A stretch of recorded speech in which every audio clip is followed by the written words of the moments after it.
110 சிவகுமார். 110 சிவகுமார்.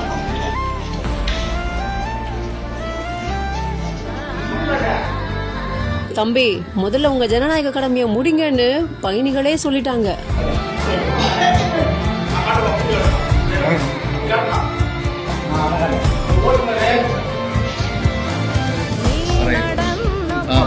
ஓட்டுநரையே வியக்க வச்சு நெகிழ வச்ச பயணிகள்.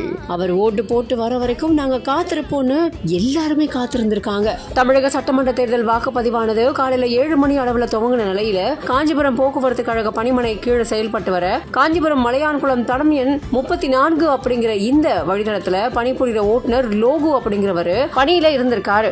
இவரு ஆரப்பாக்கம் ஊராட்சியத்தை சேர்ந்தவர் அப்படின்றதும் அந்த பேருந்தானது அந்த வழியா பயணித்த நிலையில 3 மணி அளவுல தன்னோட பேருந்துல பயணிச்ச பயணிகள் கிட்ட தான் வாக்கு செலுத்த அனுமதி கேட்டிருக்காரு. பேருந்துல 20க்கும் மேற்பட்ட பயணிகள் பயணிச்ச நிலையில எல்லாருமே பொறுமையா போய் வாக்களிச்சுட்டு வாங்க தம்பி அப்படின்னு சொல்லியிருக்காங்க. ஆரப்பாக்கம் அரசு மேல்நிலை பள்ளி முன்னாடி வண்டியை நிறுத்திட்டு வாக்குச்சாவடிக்கு போய் தன்னோட வாக்கு செலுத்தி ஜனநாயக கடமையை ஆற்றி பலரையுமே நிகழ்ச்சி அடைய செஞ்சிருக்காரு. இதை பத்தி பேருந்து ஓட்டுநர் நிறைய விஷயங்களை பேசியிருந்தாலும் எல்லாருமே எனக்கு ஒத்துழைச்சது ரொம்ப சந்தோஷமா இருக்கு, நீங்க போய் முதல்ல வாக்கு போட்டுட்டு வாங்க அப்படின்னு சொன்னாங்க. மறக்க முடியாத நாளதான் இந்த நாள் எனக்கு இருந்திருக்கு அப்படின்னு தெரிவிச்சிருக்காரு.